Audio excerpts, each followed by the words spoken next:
जी। संसद में आपने अभी तक कुल कितनी स्पीच दी है? मैंने एक्चुअली मेरी भी मेडन स्पीच नहीं हुई है पार्लियामेंट में। मैंने जो फुल फ्लेजेड भाषण होता है वो नहीं हुआ है। किसी बिल पर जो टाइम मिलता है पार्टी की तरफ से 10 मिनट 15 मिनट, तो मैंने तकरीबन 5 स्पीच की। एक प्राइवेट मेंबर बिल पे बोला हूँ और 4 जीरो आवर पे बोला हूँ। एक स्टूडेंट्स की फीस वृद्धि के खिलाफ, एक अभी रिसेंट इस सेशन में बोला मैंने रेलवे की जो दुर्व्यवस्थाएं हैं यात्रियों की उस पर, और एक बुनकरों के लिए मैंने बोला था। एक स्पीच और की थी। मैंने जो देखी है उसमें आपने कहा था मैं भारत का इमरान हूँ, सीना चीर के दिखाता हूँ। वो सच्चर कमेटी पे एक प्राइवेट मेंबर बिल था, मैं बोल रहा था तो सामने भाजपा के एक सांसद ने कहा कि पाकिस्तान पता नहीं, जब कोई मुसलमान खड़ा होता है तो उधर से एक आवाज आती है।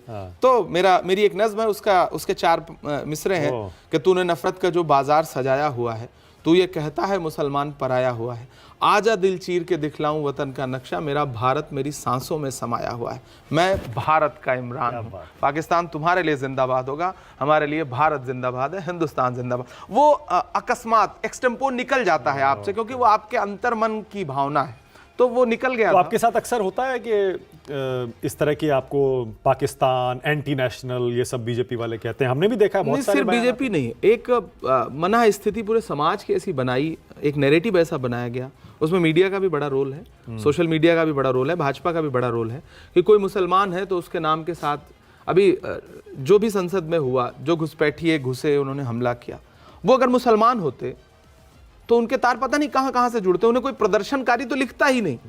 वो अगर सरदार होते तो प्रदर्शनकारी थोड़ी लिखे जाते, वो तो खालिस्तानी लिखे जाते। तो ये जो नैरेटिव का खेल है ना, मैं इस खेल को बहुत पहले से झेलता भी रहा हूँ, देखता भी रहा हूँ, और इसके प्रति मेरी पीड़ा है, और मैंने इस पर बहुत सारी शायरी भी की है। तो मेरी एक नज़्म है कि सदियों से यहीं पर रहता है, जाने कितने दुख सहता है, भीगी पलकों से एक बेटा भारत माँ से ये कहता है, पुरखे हम सब के गोद में तेरी खाक ओढ़ कर लेटे हैं, माँ हम भी तेरे बेटे हैं। तो ये जो पीड़ा है, ये पीड़ा बहुत बड़ी है, और सिर्फ इमरान की पीड़ा नहीं, एक पूरी नस्ल है जिसकी पीड़ा है। उस पीड़ा को सरकारों को समझना पड़ेगा। आप क्या जवाब देते हैं? नहीं, कोई जवाब फिर उसी तरह देते हैं सीना नहीं। मैं जाहिर सी बात है, कोई मुझसे ये कहे कि इमरान आप देशभक्त हैं या नहीं, तो मैं ये कहूंगा कि मैं तुमसे 10 गुना ज्यादा बड़ा देशभक्त हूं, क्योंकि हमारी पीढ़ियों ने हिंदुस्तान को से मोहब्बत की है, चुना है, कुर्बानियां दी हैं। आप हमसे कैसे हर दिन सवाल पूछ सकते हैं? ये सवाल ही कितना अपमानजनक है। सही बात है, ये अपमानजनक है। मैं इस मानसिकता के खिलाफ हूं, और उसके लिए हर मंच पे खड़ा होकर, चाहे पार्लियामेंट हो, चाहे सड़क हो, चाहे साहित्यिक मंच हो, मैं उसके खिलाफ बोलूंगा, क्योंकि मैं चाहता हूं ये नैरेटिव टूटे। आप एक पूरी पीढ़ी से, मैं पढ़ा लिखा हूं, बहुत सारे ऐसे युवा हैं जो पढ़े लिखे नहीं हैं, वतन से मोहब्बत करते हैं, वो बहुत मोहब्बत करते हैं। आप जब उनसे इस तरह के सवाल पूछते हैं तो वो झुंझलाहट में न जाने कैसे जवाब देते होंगे।